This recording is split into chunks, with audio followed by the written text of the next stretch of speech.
Assalamualaikum warahmatullahi wabarakatuh. Halo semuanya teman-teman, selamat malam. Selamat datang kembali di channel kesayangan kita, channel Ilo Ekstrim, dan masih bersama saya Ilo dimanapun teman-teman berada. Semoga teman-teman selalu dalam keadaan sehat walafiat tanpa kekurangan satu apapun. Amin, amin ya robbal alamin. Dan pada kesempatan yang baik ini, saya akan membawakan satu kisah dari Lia Maya. Wow, dan kisah kali ini akan membahas tentang pesugihan lintah ireng. Wow, apa sih pesugihan lintah ireng itu? Lintah ya jelas binatang lintah, dan ireng itu dalam bahasa Jawa yang artinya hitam. Jadi pesugihan lintah hitam, dan pesugihan jenis ini ada yang bilang berasal dari Jawa Tengah, ada juga yang bilang berasal dari Jawa Timur. Tapi satu hal yang pasti, pesugihan ini sangat beresiko tinggi teman-teman. Karena ada beberapa hal-hal yang memang tidak boleh dipantau. Waduh, kayak apa sih kedahsyatannya pesugihan lintah ireng ini? Kayak apa sih berbahayanya ya ritualnya, dan apa saja yang didapatkan oleh si pelaku pesugihan itu? Tapi sebelum kita masuk ke dalam ceritanya, buat teman-teman yang mungkin belum subscribe channel Ilo Ekstrim, yuk bisa diklik dulu tombol subscribe-nya. Jangan lupa lonceng notifikasinya juga dinyalakan agar teman-teman selalu mendapatkan notifikasi dari konten-konten yang akan kami upload selanjutnya. Dan untuk channel Ilo Ekstrim kami upload setiap hari ya teman-teman ya. Setiap malam jam 7 malam waktu Indonesia bagian Barat. Oke, nggak pakai berlama-lama lagi, pasti udah kesabaran kan untuk masuk ke dalam kisahnya. Kita langsung saja masuk ke dalam kisahnya. Bunuh horor art misteri keluarga Mas Parjo, pesugihan lintah ireng. Siang itu, Sutini sedang menyapu halaman rumahnya dengan sapu lidi yang sudah pendek dan tipis. Suara sapu lidi terdengar beradu dengan dedaunan dan ranting-ranting. Dari kejauhan, terlihat Parjo sedang berjalan, menyusuri jalan setapak dengan wajah yang ditekuk sambil meracau tidak jelas. Sesampainya di halaman rumah, Parjo tertegun sejenak melihat Sutini sang istri tengah kesulitan menyapu halaman sebab sapu lidi yang dipakai sudah tak layak pakai. "Sutini," panggil Parjo sembari mendekat ke arah istrinya. Sutini yang mendengar suara suaminya pun langsung membetulkan posisi dan tersenyum. "Mas Parjo sudah pulang toh?" ucap Sutini. Parjo hanya terdiam. Ia berjalan memasuki rumah dan menghempaskan tubuhnya di kursi yang terbuat dari bambu dengan wajah yang murung. Sutini yang melihat wajah suaminya murung langsung meletakkan sapu dan menyusul sang suami ke dalam rumah. "Mas, piye? Dapat nggak pinjamannya dari Juragan Darso?" Boro-boro dipinjemin. Yang ada aku habis dihina-hina sama Juragan Darso. Dia bilang katanya utang kemarin aja belum bisa dilunasi, malah mau utang lagi. Mendengar penuturan Parjo, Sutini hanya mampu menarik nafasnya dalam-dalam. Ia pun melangkahkan kakinya memasuki kamar. Pintu lemari itu terbuka. Sutini meraih harta satu-satunya yang ia miliki, yakni cincin kawinnya yang sengaja ia simpan jika sewaktu-waktu ada kebutuhan mendesak. Dengan wajah yang lesu, Sutini pun keluar dari dalam kamar dan kembali menemui Parjo yang masih terduduk dengan memijat keningnya sendiri. "Mas, ini cincin kawin kita. Kamu bisa jual dulu untuk modal jualan udang jahe," ucap Sutini meletakkan cincin kawinnya di meja yang terbuat dari bambu. Parjo tertegun. Ia langsung menatap sang istri sembari menelan air liurnya. "Kamu serius, Dek? Mau jual cincin kawin kita buat modal?" tanya Parjo. "Ya, Mas. Daripada kamu pusing cari pinjaman, mendingan kita jual apa yang masih kita punya. Lagi pula, kasihan juga sama Kinasih. Dari kemarin cuma makan sama ikan asin terus, Mas." "Ya wes, kalau kamu memang ikhlas, aku akan jual cincin ini untuk modal jualan.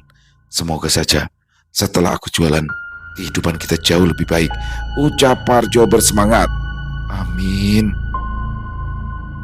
Parjo pun kembali pergi berjalan kaki menuju pasar tradisional dan mendatangi toko emas untuk menjual cincin tersebut.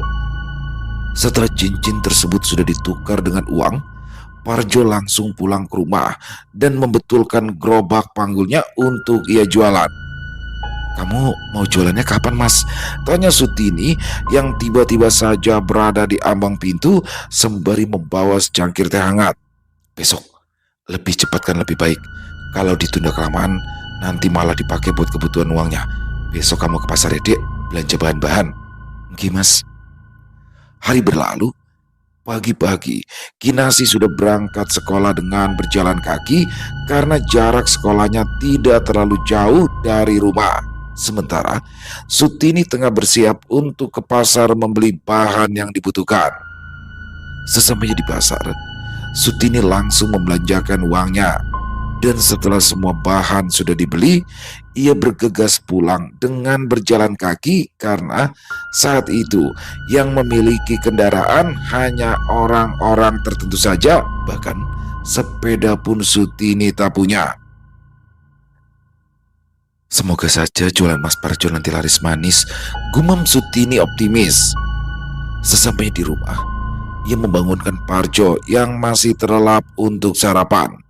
Hidangannya sederhana, hanya nasi sisa semalam dengan ikan asin dan juga sambal. Namun, menu tersebut tetap mereka syukuri karena mereka sekeluarga masih bisa makan dan tidak sampai kelaparan. "Oh iya, Mas, kamu rencananya mau jualan di mana?"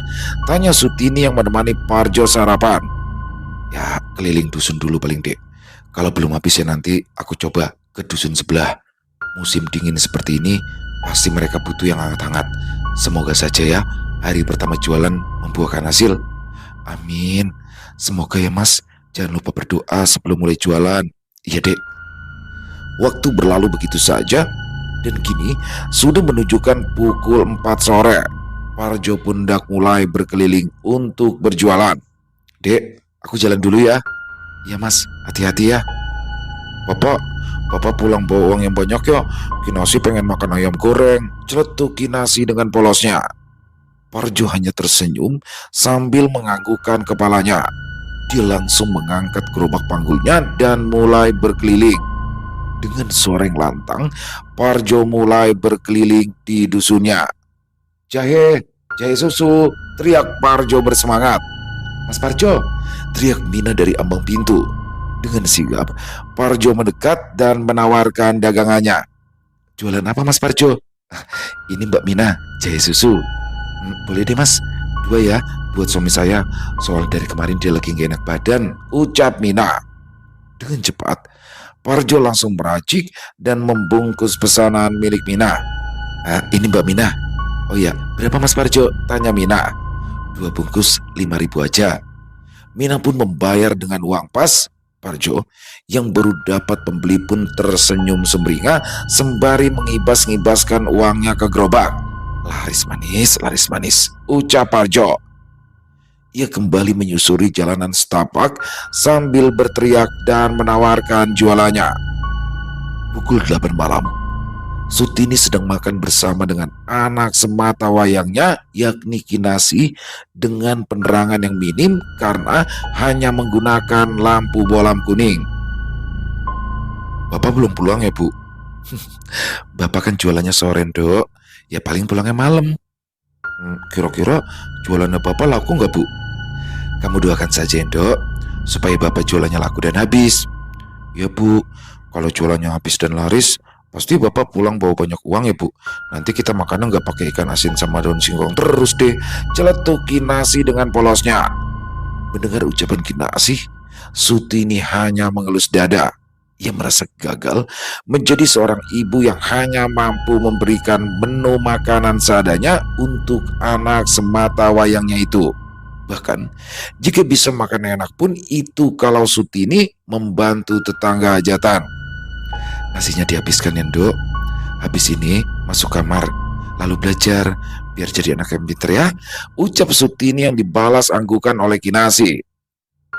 Pukul 9 malam, Sutini masih duduk di teras rumah sembari menatap gelapnya malam. Suasana terasa sepi dengan hembusan angin yang membuat tubuhnya terasa dingin. Samar-samar terdengar derap suara langkah kaki yang rupanya itu adalah Parjo yang baru saja pulang berjualan. Dengan wajah sumringah, Sutini langsung bangkit dari duduknya. "Mas Parjo." Parjo yang sudah sampai di depan rumah pun langsung menurunkan gerobaknya dan langsung terduduk di kursi yang ada di depan rumah. "Capek ya mas?" "Iya dek, tolong ambilkan aku air minum ya." Sutini bergegas menuju dapur dan menuangkan air putih ke dalam gelas. "Ini mas." Parjo langsung meraih gelas tersebut dan langsung meminumnya sampai habis. "Gimana mas jualan hari ini?" "Alhamdulillah dek, sisa sedikit." "Alhamdulillah." Parjo langsung memberikan uang hasil jualannya hari itu. Dengan sumringah, Sutini menerima uang tersebut dan mengajak Parjo beristirahat. 1 minggu telah berlalu. Penjualan Parjo yang semula masih banyak pembeli, kini kian sepi. Efek para warga yang gagal panen akibat sawahnya diserang hama membuat beberapa warga memilih untuk menghemat pengeluaran. Parjo yang penghasilannya hanya dari berjualan wedang jahe pun merasa pening setiap malam. Dia selalu pulang dengan dagangan yang masih banyak, bahkan modal pun semakin terkikis. "Gimana ini mas? Kalau jualannya masih banyak terus, kita mau makan dari mana?" keluh Sutini. Parjo hanya terdiam, kepalanya berisik, memikirkan banyak hal, ditambah Kinasi yang kerap merengek meminta dibelikan sepeda karena teman-temannya sudah hampir sebagian memiliki sepeda. "Besok mas mau pergi nemuin teman lama mas dulu di dusun sebelah dek. Ya barangkali aja dia ada kerjaan. Jadi sementara mas cari kerja dulu aja," ucap Parjo. "Ya wes mas, gak apa-apa." Keesokan harinya, pagi-pagi sekali, Sutini yang sudah lebih dulu terbangun langsung membangunkan suaminya saat nasi goreng sederhana sudah ia sediakan di atas meja. "Mas, sarapannya di meja. Kalau mau pergi ke dusun sebelah, pergi aja. Aku mau bantu rewang-rewang di rumah Mbak Murni," ucap Sutini. Mendengar suara sang istri, Parjo pun bergegas bangun sembari mengusap-ngusap kedua matanya dan sesekali ia menguap. "Loh, mau ada acara apa memangnya di rumah Mbak Murni?" tanya Parjo penasaran. "Acara 7 bulanan mas." "Oh ya wes, kalau begitu nanti aku habis sarapan langsung ke dusun sebelah aja ya dek." "Ya mas, yang penting hati-hati." Sebelum sibuk dengan urusan masing-masing, Sutini, Parjo dan juga Kinasi duduk bersama sembari menikmati nasi goreng sederhana. "Ibu, bapak, Kinasi berangkat dulu ya," ucap Kinasi seraya meraih tasnya yang sudah usang dan robek. "Tasmu udah jelek banget ya Kinasi?" tanya Parjo. Kinasi hanya menoleh sambil mengangguk dengan wajah polos. Seketika nafas Parjo pun menjadi sesak saat melihat kondisi tas yang Kinasi pakai. "Gak apa-apa ya dok, nanti kalau bapak sama ibu udah punya uang dibelikan yang baru," ucap Sutini berusaha mencairkan situasi. "Ya bu." Kinasi pun keluar dari rumah dan berjalan kaki menyusuri jalan setapak menuju sekolahnya. Sementara Sutini juga berpamitan kepada Parjo untuk pergi ke rumah Murni. Kini hanya Parjo yang terdiam di rumah. "Apes tenan uripku. Ikut garap sawah gak pernah jadi, hutang di mana-mana, cari kerjaan susah, bahkan nyoba jualan juga gagal. Harus gimana lagi aku ini?" ucap Parjo berjaga kesal. Sementara itu, Sutini yang baru sampai di rumah Murni pun langsung bergabung dengan ibu-ibu yang lainnya di dapur. "Loh, lihat, Sutini datang," bisik Siti. "Ya pasti datang lah, dia kan butuh makanan enak," celetuk Yanti. "Assalamualaikum ibu-ibu," sapa Sutini dengan ramah. "Waalaikumsalam." Sutini kirain gak datang," ucap Murni. "Mbak Murni ini kayak gak tahu aja sih sama Sutini. Yang mana mungkin dia gak datang, nanti yang ada dia gak bisa makan enak, ya kan Sutini?" celetuk Siti dengan wajah tidak suka. Ya itu pasti dong. Hati-hati aja Mbak Murni. Takutnya Sutu ini nanti diam-diam bungkusin makanan dibawa pulang lagi, timpal Yanti. Sutini hanya menunduk diam saat mendapati ucapan-ucapan tetangganya yang terdengar sangat menyakitkan hati. Hus, Mbak Siti sama Mbak Yanti ini kalau ngomong suka berlebihan, tegur Murni. Sabar ya Tini, jangan diambil hati. Ah, gak apa-apa Mbak Murni, jawab Sutini dengan datar. Sutini yang enggan memikirkan ucapan Siti dan Yanti pun bergegas mengerjakan yang perlu ia kerjakan. Saat itu, semua sibuk dengan bagiannya masing-masing, bahkan Sutini yang terlihat sangat rajin dan tidak sempat untuk makan atau sekedar mencicipi masakan. Sementara Yanti dan Siti justru lebih banyak mengobrol sambil mengunyah makanan-makanan yang seharusnya belum boleh mereka sentuh. Pukul setengah 12 siang, Sutini yang belum masak di rumahnya sendiri pun meminta izin kepada Murni untuk pulang terlebih dahulu. Mbak Murni, saya pamit pulang dulu sebentar ya. Soalnya Kinasi sebentar lagi pulang sekolah. Saya belum masak. Walah Sutini, yang gak usah mikirin masak. Bawa aja makanan dari sini buat Kinasi sama suamimu ya, ucap Murni. Sementara itu, Yanti dan Siti masih sibuk berbisik membicarakan Sutini. Gak usah Mbak Murni, saya gak enak sama yang lainnya, tolak Sutini dengan halus. Wes gak apa-apa, ngapain kamu mikirin orang lain? Yang penting aku yang punya acara redo, ucap Murni dengan lantang, sengaja agar Yanti dan Siti mendengar dan berharap mereka stop untuk menggosipi Sutini. Sutini terdiam. Ia tak menyangka jika Mbak Murni akan sebaik itu pada dirinya. Kamu bungkus sendiri aja ya, ambil yang banyak, gak apa-apa, buat di rumahmu. Jangan sampai orang di rumah gak makan. Oke Mbak Murni, sebelumnya terima kasih banyak. Loh, aku yang harusnya justru terima kasih sama kamu, udah mau bantu-bantu di sini. Sutini tersenyum kaku. Ia pun membungkus beberapa makanan untuk dibawa. Jangan banyak-banyak lah, ya harus tahu malu di rumah orang, celetuk Siti. Sutini hanya terdiam. Ia enggan menanggapi ucapan Siti yang sedari tadi selalu menghina dirinya. Selesai membungkus beberapa makanan, Sutini pun bergegas untuk pulang. Namun sesampainya di rumah, rupanya Kinasi belum pulang dan Parjo pun sudah pergi ke dusun sebelah. Sementara di tempat lain, Parjo tengah asyik mengobrol serius dengan kawan lamanya, yakni Slamet. Waduh, berapa tahun aku gak main ke rumahmu, kok sekarang perubahanmu drastis banget ya Mat, ucap Parjo yang terpukau melihat rumah Slamet yang sudah direnovasi dan bagus. Dulunya Slamet merupakan kawan kerja Parjo saat mereka berdua menjadi kuli bangunan. Kehidupan Slamet pun tak kalah menderitanya dengan kehidupan Parjo. Namun setelah beberapa tahun, rupanya kehidupan Slamet berubah. Kini rumahnya terlihat bagus dan mewah. Bahkan Slamet sudah memiliki sepeda motor yang pada era tersebut jarang sekali orang memilikinya. Hidup itu harus ada perubahan dong Jo, masa iyo melarat terus. Ucap Slamet terkekeh.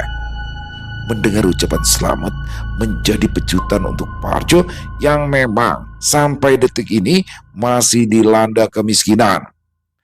Ya aku juga pengen hidup susah, tapi semua sudah aku jalani Mat. Gak ada hasil, gagal terus, keluh Parjo. Ya sebenarnya aku juga kasihan sama nasib kamu Jo. Aku mau ngasih saran, ya tapi takutnya kamu gak mau.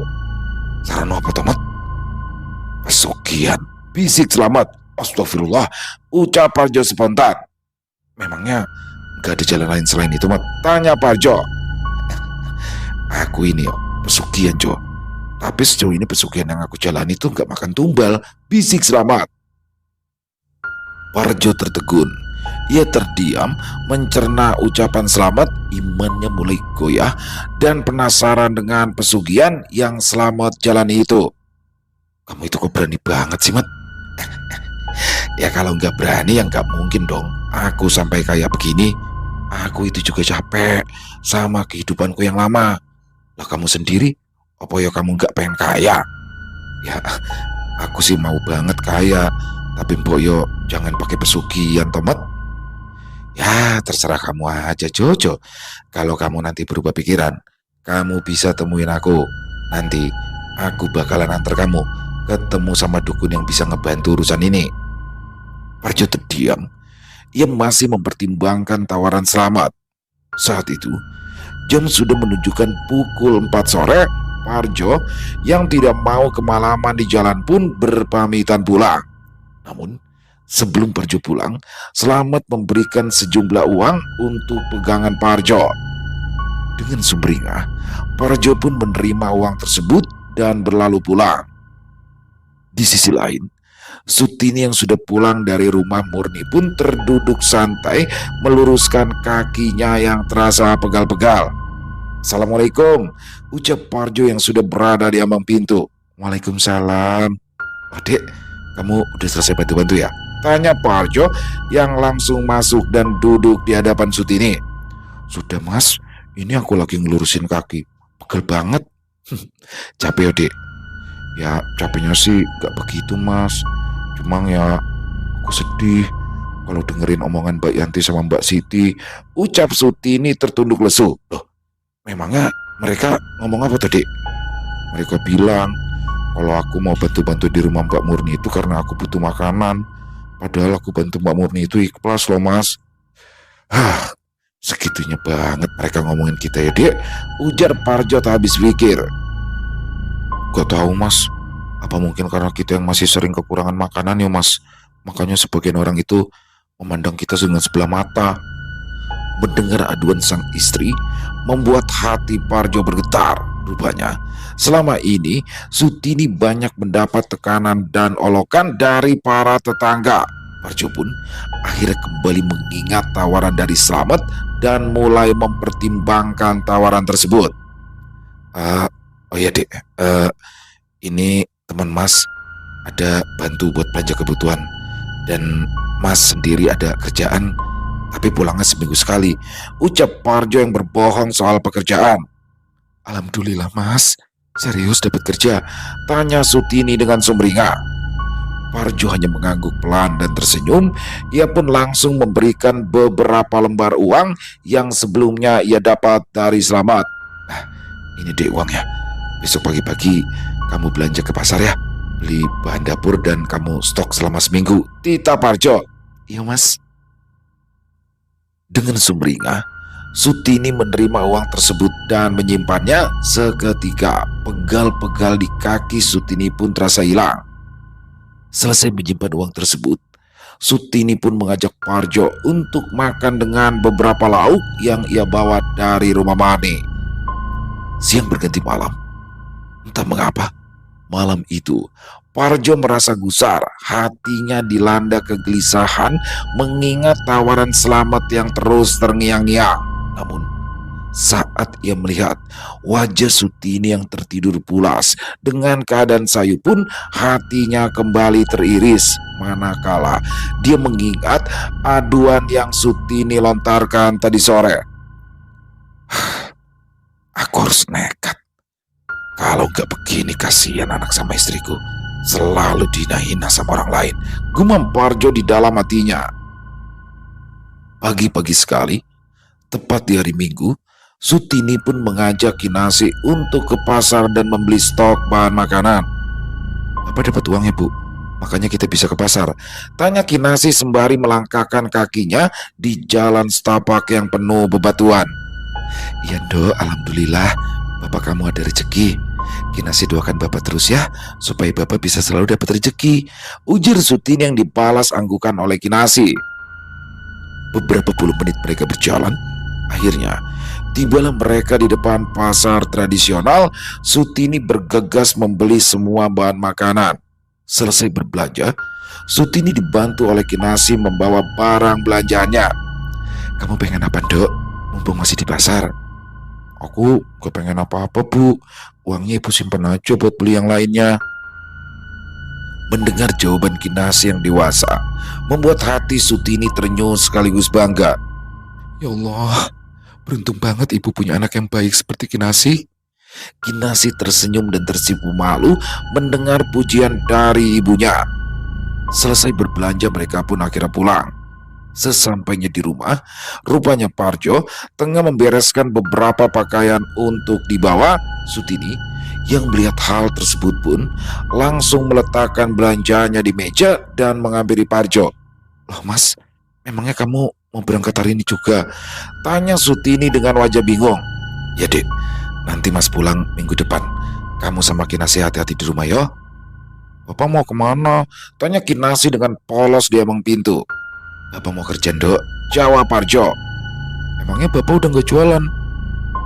"Enggak, bapak harus kerja. Kinasi di rumah bantu-bantu ibu yo, jangan main terus." "Iya pak." Selesai percakapan singkat, Sutini dan Kinasi pun ke dapur untuk membereskan barang-barang belanjaan, dan Sutini memasak menu sarapan untuk mereka bertiga. Pukul 9 pagi, selesai sarapan, Parjo langsung bersiap-siap untuk berangkat. "Bapak berangkat dulu ya. Kalian jaga diri di rumah. Seminggu lagi bapak pulang," pamit Parjo dengan wajah yang sendu. Entah mengapa, perasaan Sutini menjadi tidak tenang memikirkan suaminya itu. Namun, sebagai istri, ia hanya mampu untuk mendoakan suaminya. "Hati-hati yo mas." Parjo hanya mengangguk pelan. Setelah berpelukan kepada istri dan anak, Parjo mulai melangkahkan kakinya dan menjauh dari rumah. Ia mulai menyusuri jalan setapak, pergi ke dusun sebelah tempat tinggal Slamet. Parjo yang baru sampai di rumah Slamet pun langsung disambut dengan baik oleh kawan lamanya itu. "Jadi kamu setuju sama tawaranku yang kemarin itu, Jo?" bisik Slamet yang hanya dibalas anggukan oleh Parjo. Saat itu juga, Slamet mengajak Parjo untuk menemui seseorang, yakni Ki Jagat di dusun terpencil. "Mat, rumahnya jauh nggak, Mat?" "Ya lumayan, soalnya rumahnya itu deket hutan. Tapi aku itu hanya nemenin kamu sampai di rumahnya Ki Jagat aja," tegas Slamet. Saat itu juga, Slamet dan Parjo pergi menggunakan sepeda motor menyusuri jalanan untuk menuju Alas Roban. Ya, Alas Roban adalah hutan larangan yang terkenal akan keangkerannya, dan di sanalah Ki Jagat tinggal seorang diri. Selang beberapa waktu, mereka pun tiba di lokasi siang hari. Namun, walaupun siang, rupanya di area Alas Roban terasa cukup gelap karena sinar matahari tertutup rimbunnya pepohonan yang menjulang tinggi. Disitulah terlihat serumah sederhana yang merupakan tempat tinggal Ki Jagat, dan Slamet pun memarkirkan sepeda motornya tepat di depan rumah tersebut. Seketika, Parjo pun mengedarkan pandangannya. Baru saja di depan Alas Roban, bulu kuduk Parjo langsung meremang. "Ayo coba masuk." Iya men." Perlahan, Parjo mengikuti langkah kaki Slamet yang mulai mendekat ke pintu rumah Ki Jagat.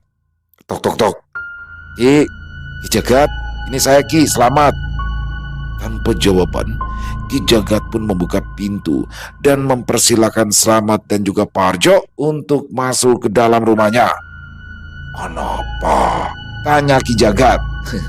"Ini loh Ki, teman saya mau melakukan ritual sama seperti saya." "Apa siap ikuti proses ritualnya?" tanya Ki Jagat dengan tatapan tajam mengarah ke Parjo. Slamet pun memberikan kode kepada Parjo agar Parjo menjawab pertanyaan Ki Jagat. Siap Ki, asal saya bisa kaya dan banyak uang seperti Slamet." Setelah mendengar jawaban Parjo, Slamet pun berpamitan untuk pulang dan hanya menemani Parjo sebatas itu saja. Parjo yang ditinggal pergi Slamet pun merasa bingung harus berbuat apa, dan hanya tertunduk diam menunggu aba-aba dari Ki Jagat. Setelah kepergian Slamet, Parjo diarahkan untuk duduk bersila tepat di hadapan sesajen yang penuh. Ki Jagat mulai merapalkan ajian-ajian dan membakar kemenyan. Aroma kemenyan langsung menyeruak mengisi ruangan tersebut. "Ayo, melu aku." "Loh, kemana Ki?" tanya Parjo dengan wajah yang bingung. "Bertemu dengan Nyai Sumpi." Parjo terdiam, dia mengangguk patuh. Kini Ki Jagat terlihat sibuk mempersiapkan segala kebutuhan ritual dan membawanya ke suatu tempat. Ki Jaga pun mengajak Parjo untuk mengikuti langkahnya yang rupanya langkah tersebut mulai memasuki alas roban. Dengan jantung berdebar, Parjo terus mengekor di belakang Ki Jagat sambil sesekali mengedarkan pandangannya ke tiap penjuru hutan. Beberapa waktu berjalan, kini tiba-tiba saja langkah kaki Ki Jagat berhenti tepat di depan sebuah kubangan. Ya, kubangan telaga yang airnya terlihat sangat jernih dengan satu batu besar di sampingnya. Parjo pun lalu diminta untuk melepaskan bajunya dan duduk bersila tepat di atas batu tersebut. Setelah melakukan apa yang diperintahkan, kini Ki Jagat mulai melantunkan mantra-mantra kuno yang Parjo tidak mengerti artinya.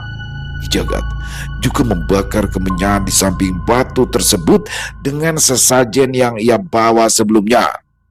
Parjo pun diminta untuk bertapa di situ sampai matahari terbenam. Setelah pertapaan hampir selesai, tepat di pukul 12 malam, tiba-tiba saja air kubangan telaga tersebut berubah warna menjadi warna hitam pekat. Parjo yang baru saja membuka kedua matanya karena mendengar arahan dari Ki Jagat pun terkejut saat melihat perubahan tersebut. Terlihat cukup jelas warna air tersebut karena pencahayaan rembulan yang saat itu tepat di bulan purnama. Saat Parjo mengedarkan pandangannya, ia sudah tidak melihat Ki Jagat dan hanya seorang diri di sana. Tubuhnya langsung gemetar, ditambah angin yang cukup kencang berhasil membuat tubuh Parjo kedinginan. "Masuklah dan berendam di kubangan telaga." Terdengar suara Ki Jagat menggema tanpa terlihat sosoknya. Parjo yang mendengar hal tersebut pun langsung mengikuti arahan. Dia mulai menenggelamkan tubuhnya di dalam kubangan telaga hitam dan berdiam diri. "Sebut namanya Nyai Sumpilarang sebanyak 3 kali." Parjo mengangguk. Ia langsung memanggil nama tersebut sebanyak 3 kali. Setelah melakukan hal tersebut, tiba-tiba saja air kubangan meluap layaknya air yang sedang mendidih. Dari situlah sosok lintah hitam yang sangat besar sebesar tubuh Parjo muncul sontak. Parjo yang melihat lintah sebesar itu langsung ketakutan dan hampir saja melarikan diri dari kubangan telaga tersebut. "Jangan takut, tusuk jari teluncukmu dengan jarum yang sudah ada di celanamu, Parjo, dan teteskan darahmu itu di air kubangan," titah Ki Jagat dengan suara menggema. Parjo langsung mencari jarum tersebut dan benar saja rupanya sudah ada jarum yang tertancap di celananya. Dia pun langsung meraih dan menusukkan jarum tersebut di jari telunjuknya, dan saat darah keluar ia mencelupkan jarinya ke air kubangan tersebut. Sontak lintah hitam besar itu langsung melesat mendekati tubuh Parjo dan menempelkan mulutnya di dada Parjo. Parjonya terdiam dan menutup matanya, takut sampai gemetaran seluruh tubuhnya. "Ki!"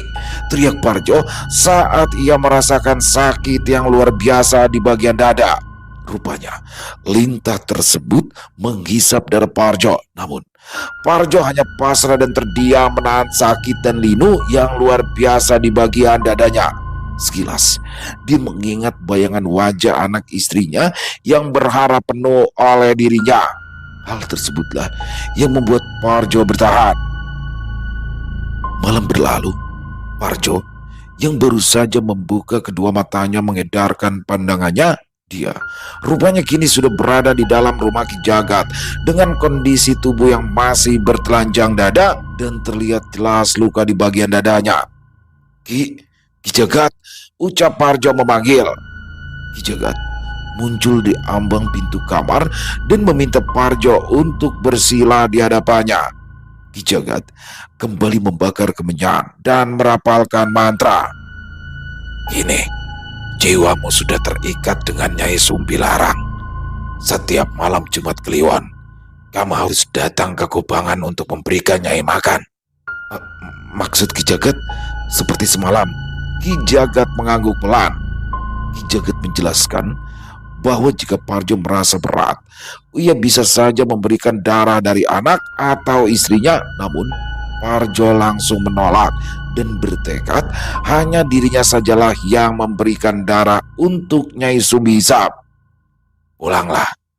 Setelah ini akan banyak perubahan dalam hidupmu. Selamat yang sudah paham proses ritual pun rupanya sudah menunggu Parjo di depan rumah Ki Jagat untuk menjemput. Sesampainya di rumah Selamat, Parjo langsung mengempaskan tubuhnya di kursi. 1 minggu pun berlalu. Parjo yang selama ini hanya berdiam diri di rumah Selamat pun pulang dengan membawa uang untuk modal usahanya. Uang tersebut merupakan modal pancingan awal yang diberikan oleh Selamat. Dan sesampainya di rumah, Parjo berbicara dengan sang istri untuk kembali berjualan. 1 bulan berlalu, Parjo yang awalnya berjualan hanya dengan menggunakan gerobak panggul, dalam 1 bulan ia berubah jualan dengan menggunakan gerobak dorong dan mangkal. Tidak perlu lagi susah payah berkeliling, pelanggan berbondong-bondong datang sendiri. Berjalannya waktu, kehidupan keluarga Parjo berubah drastis. Parjo bahkan mempekerjakan beberapa orang untuk berjualan jahe susu di beberapa pangkalan yang sudah berhasil ia beli. Bahkan dia mampu merenovasi rumahnya menjadi cukup bagus dan nyaman. Ia juga membelikan sepeda untuk Kinasi. Kini kehidupan mereka berkecukupan, tak lagi kekurangan. Bahkan dahulu keluarga yang dihina ini pun kini menjadi keluarga terpandang. Dek, Mas mau pergi malam ini ya, ada urusan, ucap Parjo yang mengingat jika malam ini adalah malam Jumat Kliwon. Waktunya bagi Parjo memberikan darahnya untuk dihisap oleh lintah hitam junjungannya itu. Mas, kamu itu kok aku perhatikan selalu pergi deh kalau pas malam Jumat Kliwon. Memangnya Mas ini sebenarnya pergi kemana? Tanya Sutini yang sudah mulai penasaran. Wes toh, kamu itu jangan banyak tanya. Ini urusan laki-laki, hardik Parjo. Sutini hanya terdiam dan tak lagi mempertanyakan. Malam pun telah tiba. Parjo sudah lebih dulu pergi sementara Sutini hanya di rumah dengan Kinasi. Tiba-tiba saja samar-samar tercium aroma amis yang menyeruak di area rumahnya sehingga membuat Sutini merasa tidak nyaman. Bau amis dari mana ini ya? Gumam Sutini.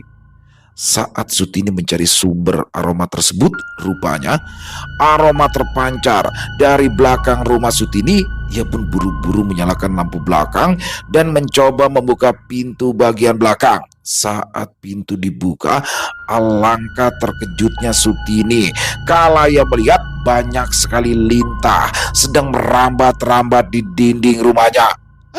Brak! Sontak Sutini berteriak dan menutup kencang pintu. Tubuh Sutini bergetar hebat. Keringat mulai mengucur deras dari keningnya. Nafasnya naik turun. Dia syok melihat pemandangan tersebut, terasa geli dan juga merinding jika Sutini kembali mengingat apa yang barusan dia lihat. Bu, ibu kenapa? Tanya Kinasi dengan polos. Gak apa-apa dok. Kamu kok belum tidur sih?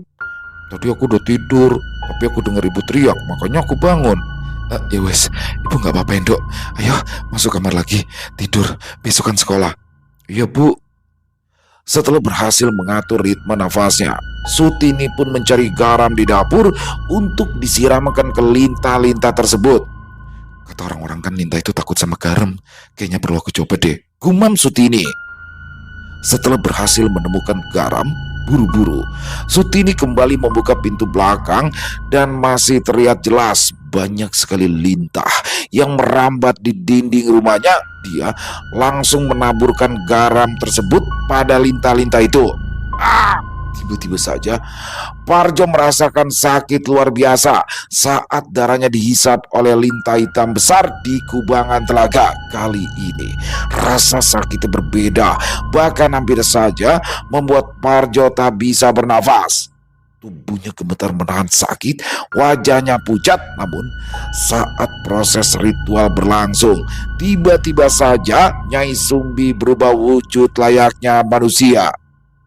Istrimu telah melakukan kesalahan. Deng, Parjo terdiam saat melihat Nyai Sumbi berubah wujud dengan mimik wajah yang marah. Ini pertama kalinya Parjo melihat Nyai Sumbi dalam wujud manusia. Terlihat cantik, namun sekaligus mengerikan. Tatapannya menusuk, membuat bulu kuduk meremang. Ampun Nyai, memangnya apa yang istri saya sudah lakukan? Nyai Sumbi tidak menjawab. Ia pun kembali menjadi wujud lintah hitam dan pergi meninggalkan Parjo yang masih terdiam di kubangan telaga. Pagi-pagi sekali, Parjo yang baru saja pulang merasa tubuhnya kali ini berbeda. Dia merasakan luka di dadanya terasa perih dan sakit sekali, seperti luka basah yang tersiram air garam. Mas, udah pulang? Kok mukanya pucat gitu deh? Kamu sakit ya? Tanya Sutini dengan wajah khawatir. Parjo hanya terdiam, lalu melesak masuk ke dalam kamar. Namun sesaat Sutini mencium aroma amis di tubuh suaminya, aroma yang sama seperti aroma lintah-lintah yang semalam ia lihat.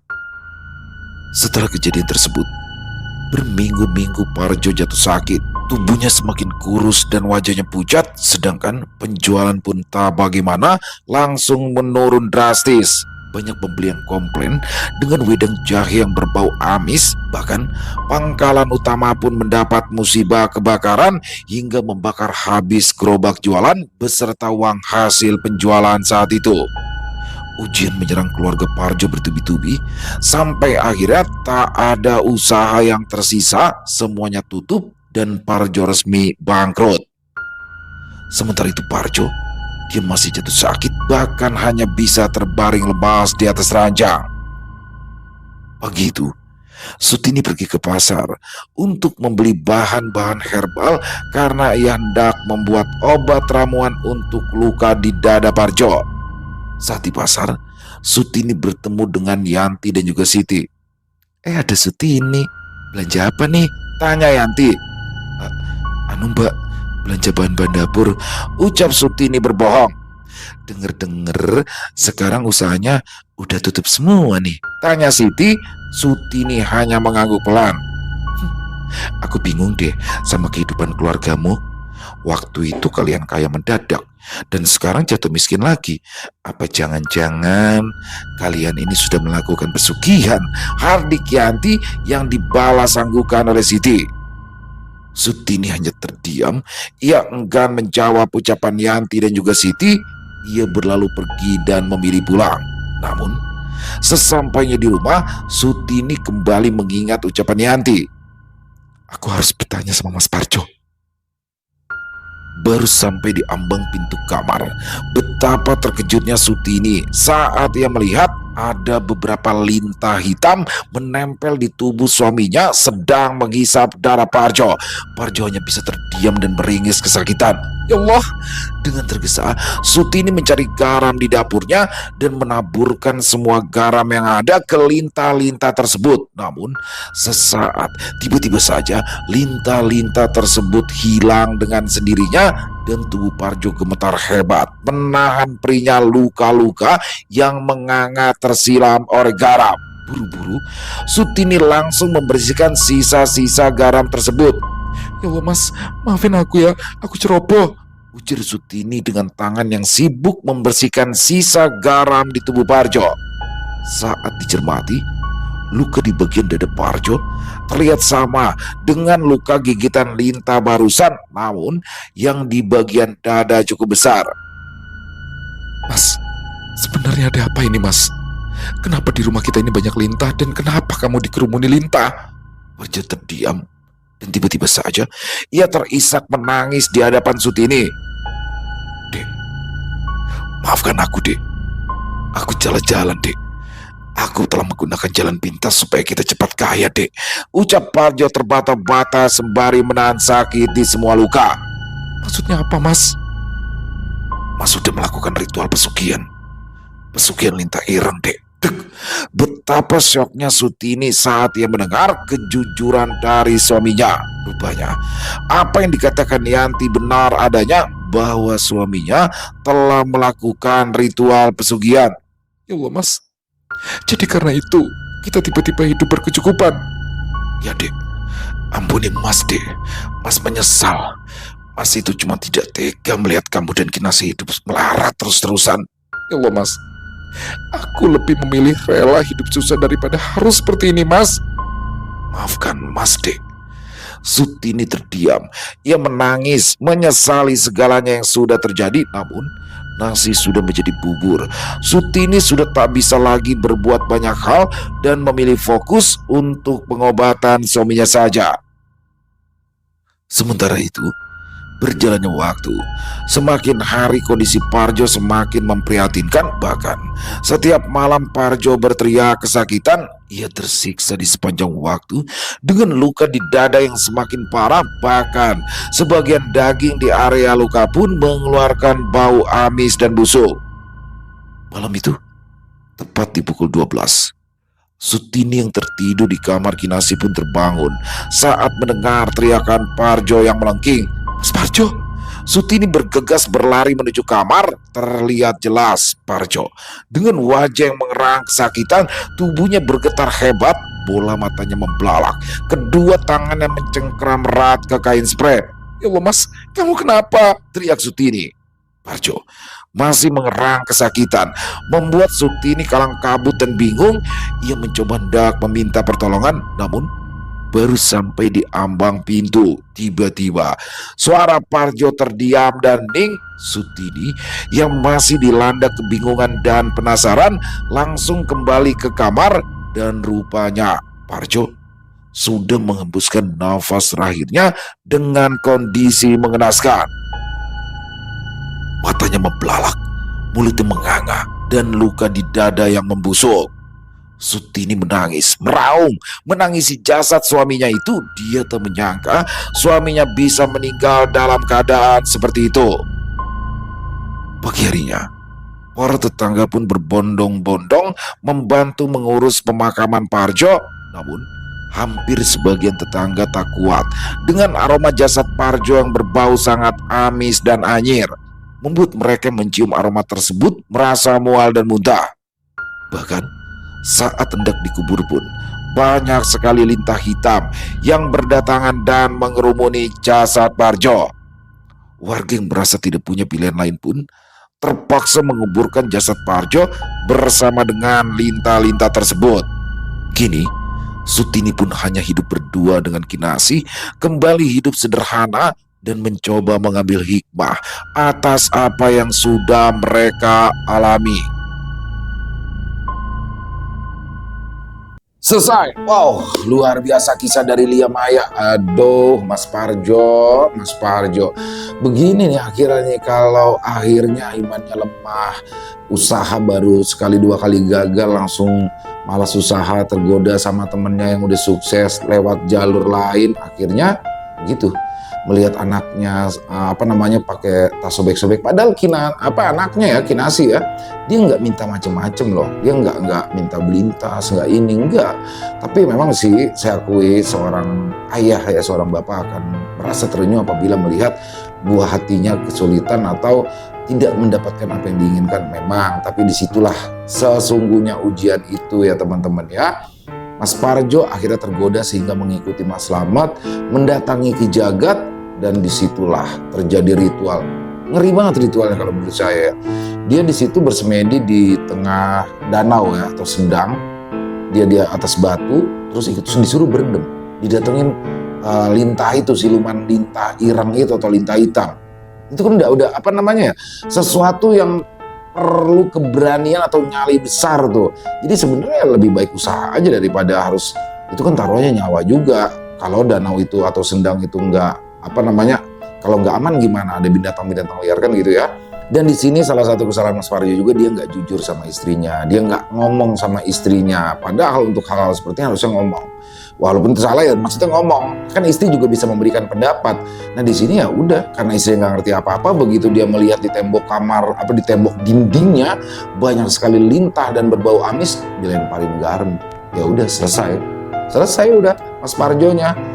Lintah yang sedang menghisap darahnya marah di situ karena dilumuri garam, dan salah satu kelemahan dari lintah adalah garam. Waduh, endingnya tragis pakai banget. Dan di sini sekali lagi ya teman-teman ya, semoga bisa kita ambil hikmah yang baik dari kejadian barusan, dari kisah barusan. Kita buang yang buruk-buruknya dan kita ambil yang baik-baiknya saja. Lia Maya, keren pakai banget kisahnya, ditunggu lagi untuk kisah-kisah selanjutnya. Dan semoga teman-teman terhibur. Buat yang punya komentar, yang punya pendapat lain bisa menuliskan di dalam kolom komentar, ataupun hanya sekedar saling menyapa, insya Allah kami akan menjawabnya satu persatu. Buat yang suka dengan videonya bisa diklik tombol like atau tombol jempol, boleh juga dong dibantu di share ya link videonya ini ke teman-teman yang lain agar juga ikut merasa terhibur. Dan di akhir kata, saya Ilo mengucapkan permohonan maaf apabila mungkin dalam pembawaan kisahnya barusan ada kata-kata saya yang salah ataupun ada kata-kata saya mungkin yang kurang berkenan. Saya mohon dibukakan pintu maaf yang seluas-luasnya. Sampai berjumpa lagi di konten-konten kami selanjutnya yang pasti tidak kalah ngerinya, pasti tidak kalah seramnya. Masih bersama saya Ilo di channel Ilo Extreme. Salam sehat, sukses selalu untuk kita semua. Wassalamualaikum warahmatullahi wabarakatuh.